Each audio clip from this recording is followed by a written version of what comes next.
All right, so a very, very, very quick intro and a couple of notifications. So we're Nippon Tradings International. We are not agents, we are not rental agents, we are not brokers, and we can talk to the bank instead of you. So for that, you'll have to go to Alicia.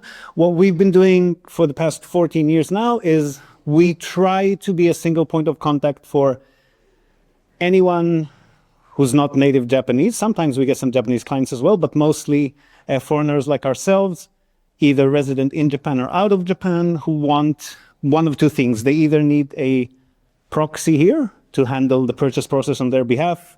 Usually that would be customers who are not resident in Japan, cannot open a bank account, don't have an address certificate, and so forth. The other part of what we do is we provide them with the professional advice and expertise, either as part of the proxy purchase facilitation process or separately.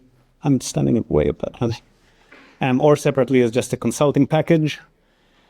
Residential, commercial, land for purchase, for building, renovations, repairs, holiday homes, anything related to real estate, we try to be the single point of contact, and then we will be utilizing third parties, like some of the very talented agents that we've got here in the room with us today.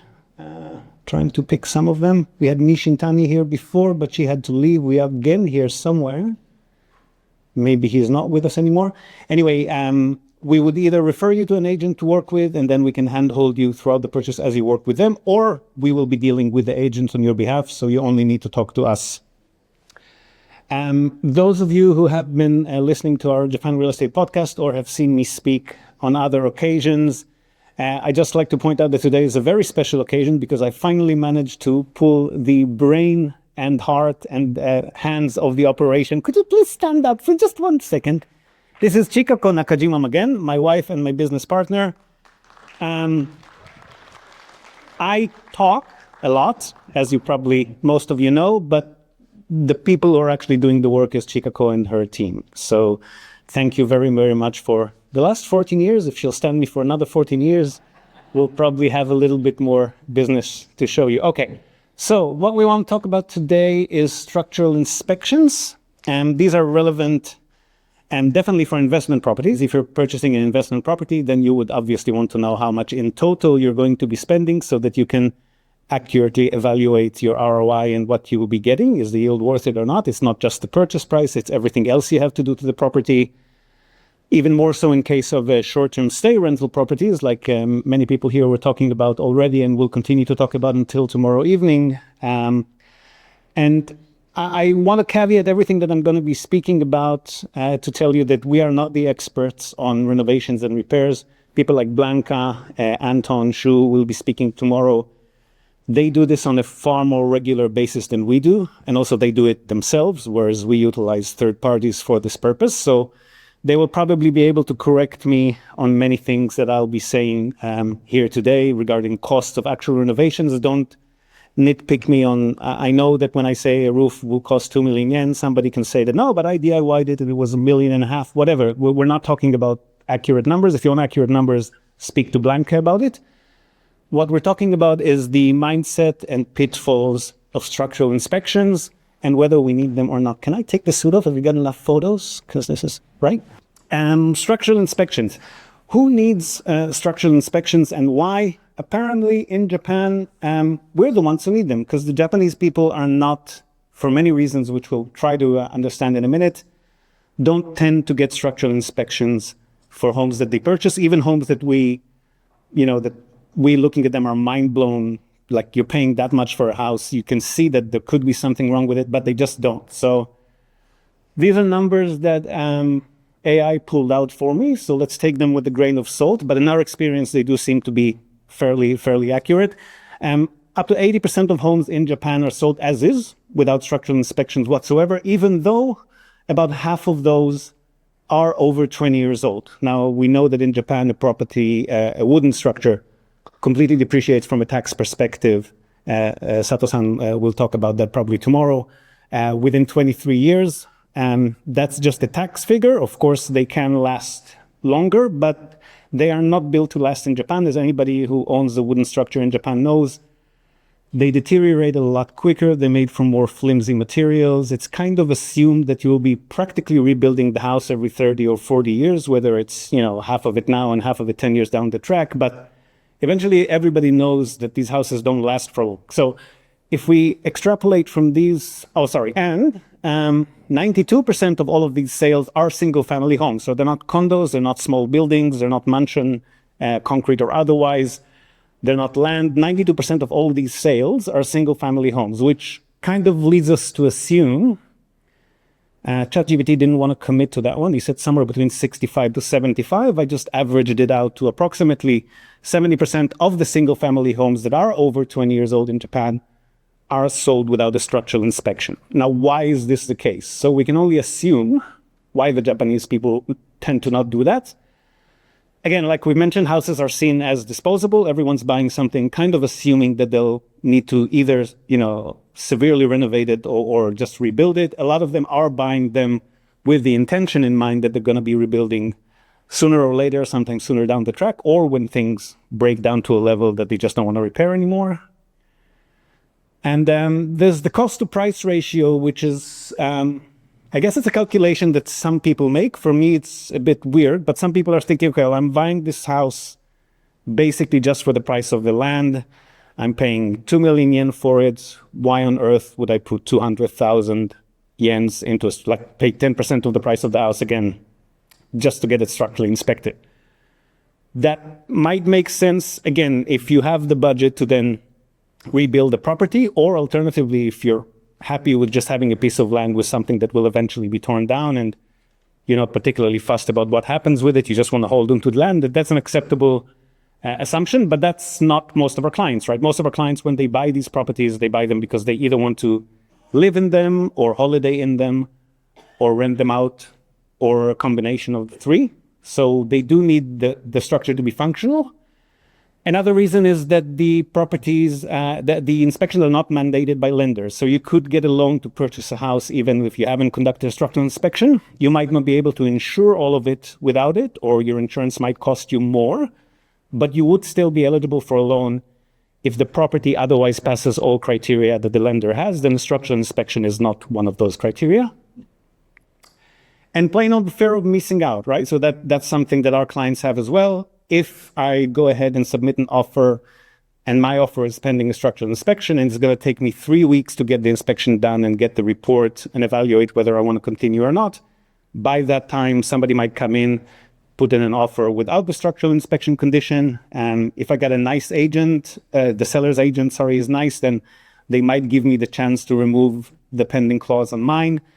In some cases, I'm not going to get that chance, right? So I'm going to book the inspection, pay for it, inspectors. The day before they get there, when I can't get a refund anymore, I'm going to get a call saying, sorry, property was sold to somebody else. I'm out of pocket 200,000 yen, and I've lost the house that I really wanted. So FOMO is definitely a part of it as well. However, what happens when you don't conduct a structural inspection? A lot of things. So first of all, it's important to note, especially for non-residents, some of the Japanese folks and the Japan residents who are living here on some sort of a permanent visa or even on a business or employment visa, if you are a resident of Japan, then you could potentially get subsidies for renovating and or rebuilding your house. Various municipalities, almost every municipality in Japan has some kind of program in place to help battle the Akiya blight. So they will provide subsidies for renovations or repairs.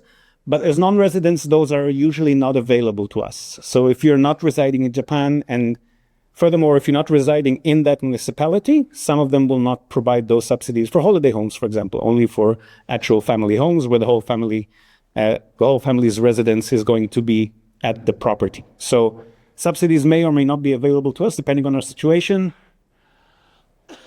If we do want to get the work, let's say we bought the place, we're assuming we're going to have to be doing some work on it, and we're just assuming that we're going to be able to contract that out.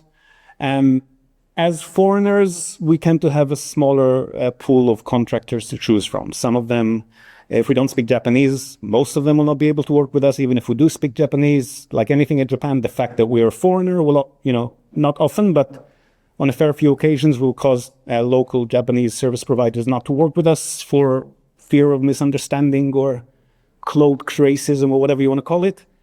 And we just have less of a choice. If we are not residing in Japan and or not speaking, reading, writing fluent Japanese, you might have to employ a middleman like ourselves to manage the project on your behalf, which is, again, costly and a bit more of a hassle. And the real question is, do you need the headaches of dealing with the renovation or repair on your own? If you're going to be budgeting for a house plus a renovation of a house, but you don't exactly know what the renovation will include. I mean, even if after you do conduct a structural inspection, you've got to get a report on what needs to be done, maybe a price range, but you're not going to get official estimates from that company. Often you'll have to bring in other professionals after the structural inspection.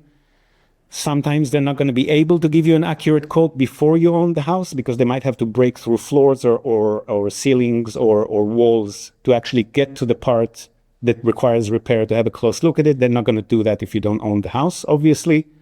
So there are a lot of question marks and potential hassles and headaches down the track if and when you do want to handle these renovations and repairs yourselves. But let's say you do want to go ahead with it and you are assuming that you're purchasing a property and also budgeting for renovation. I would personally prefer to buy something younger and in better shape, where I'd rather pay more upfront when I'm purchasing the property than pay some unknown amount down the track, which might or might not be feasible. In some cases, it's going to be like the cost of an entire rebuild of the house, in which case it's not worth it. But some of us do purchase these beautiful older homes and we want them to stay as they are. We don't want to rebuild. We want to buy this, whatever it costs, we're going to renovate it. We're going to get it to where it needs to be.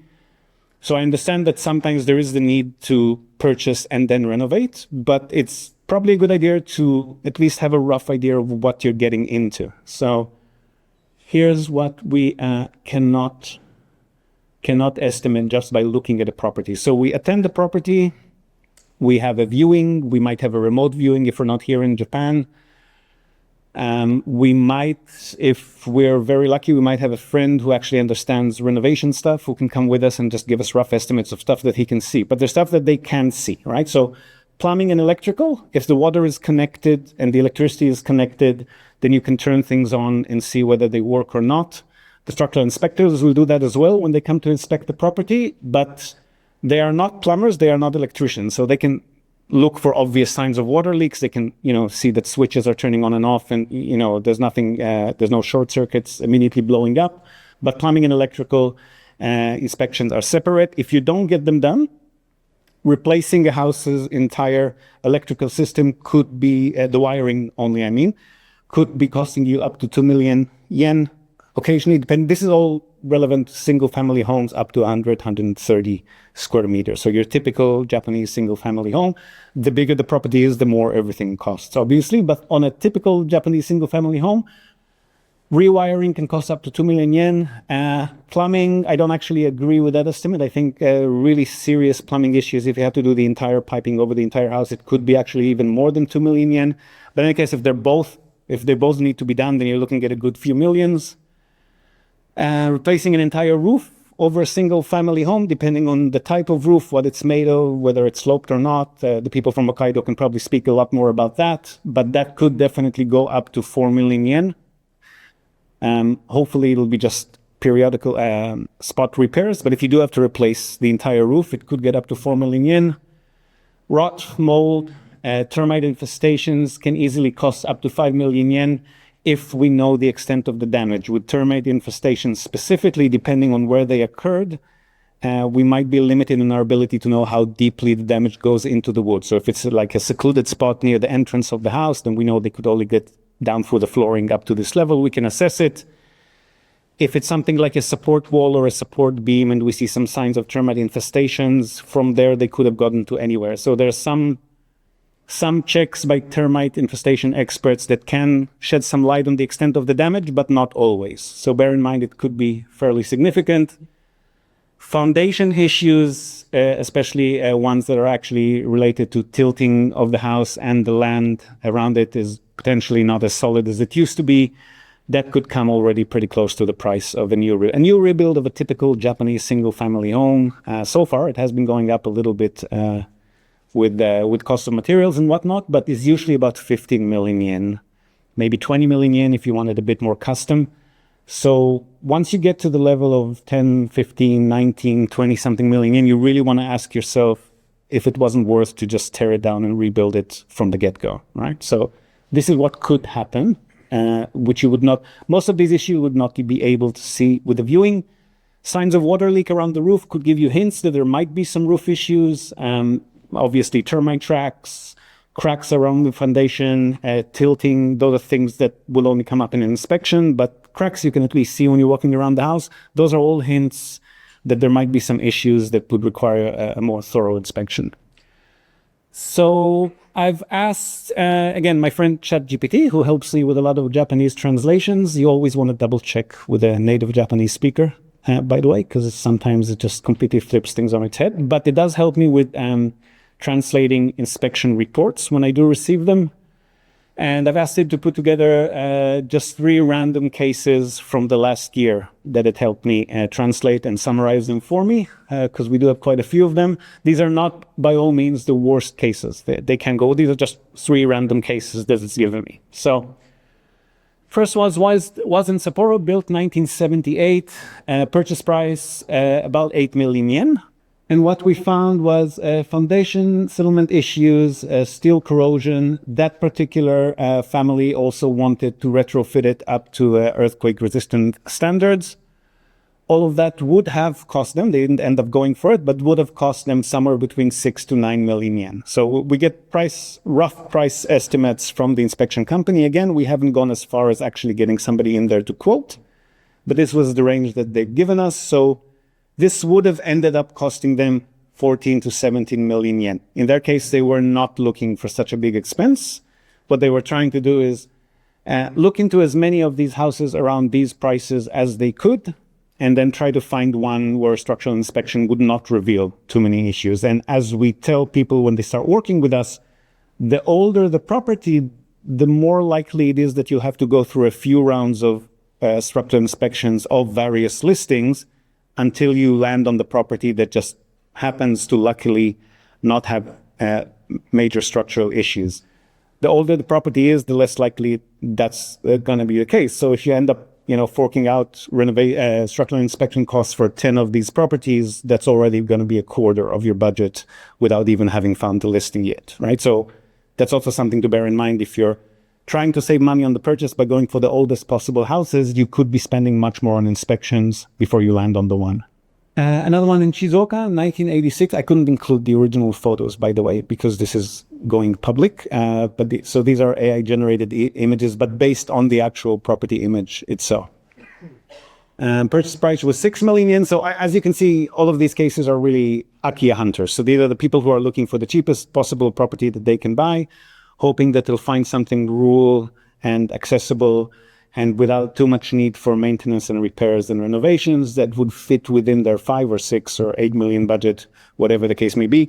Generally speaking, rural areas, we would advise people to start looking at 8, 9 million and above. And we're not that conservative. The people who really work with Akiyas every day actually talk about 11, 12 million and above. If you're closer to a city, I definitely would not. I mean, let's put it this way. Forget about the price. I would look for properties that are as close as I can get to 20 years and younger on purchase. That highly reduces the likelihood of major structural issues. And it also gives me a good 10 years or so before the regular maintenance expenses start escalating to the point where I'm pouring in a few $1,000s a year just to keep the place standing, which is what happens when they hit about 40, 45, definitely 50 years of age. So 6 million yen, cracks, leaks from the exterior, leaks from the roof, which ended up costing them another 3 to 7 million yen. In this case, that was acceptable for them. They did choose to go ahead with it. They turned out to be, I think from memory, right around the middle of that. So they had to fork out another 4.5 million yen for a total of, in their case, I think it was about 10 or 11, but it could have easily swung closer to the 13 million yen. So again, the question is, why not go for a 13 million yen house, right? Like this wasn't something with any remarkable traditional features or anything that you'd really want to preserve. So why not just aim from the get-go for a slightly higher budget and reduce the chances of having to deal with surprises down the track? And the third one was in Chiba. This was a lot newer, actually, 1993, so almost within that 20-year mark. Purchase price was only 9 million yen. This was Chiba, not Chiba City, I think. Oh no, this was in Chiba City, yeah, but it's very suburban.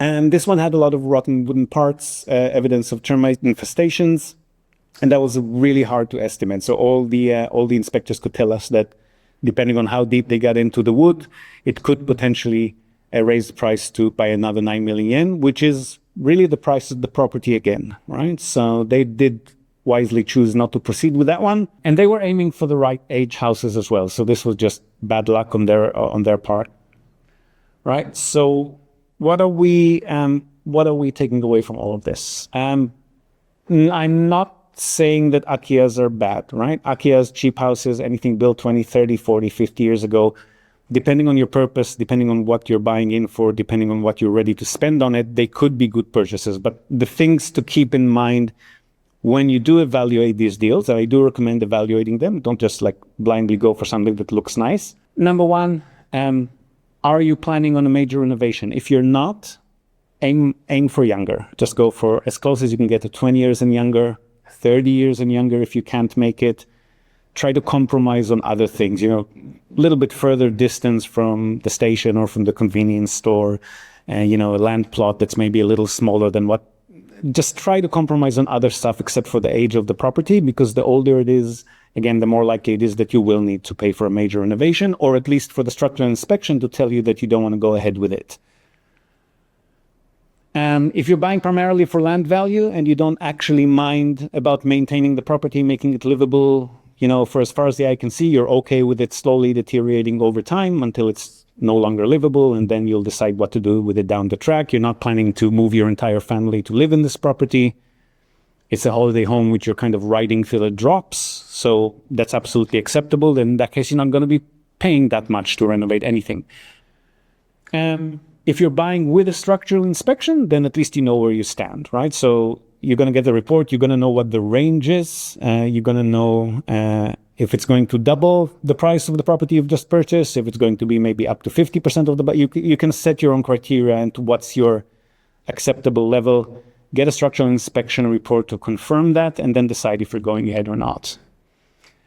And if you're buying with a renovation buffer that you're comfortable with, so you know that you're buying cheap and you know that you're going to spend that amount of money again, or potentially, let's say, 2 or 3 times the price of the property in total, you're accepting that, you want that, you have this vision about this house that you can then turn it into something out of a dream, you're going to preserve all of the old traditional features, you're okay to pay for the local artisans who know how to handle these traditional features, because those are not as... The people who can do that are rarer and cost more than the people who just come in and do cookie-cutter renovations for you. Then that's absolutely fine.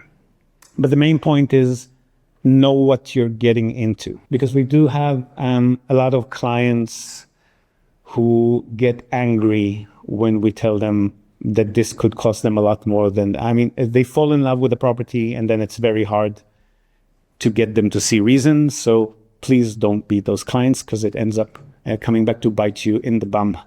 And they work with agents. So last word, the realtors that we work with, that we would vet, that we would refer you to if you contact us. And definitely realtors who I've mentioned at the last summit that we're probably going to be opening up a little NTI Academy for Japanese realtors who want to work with foreigners.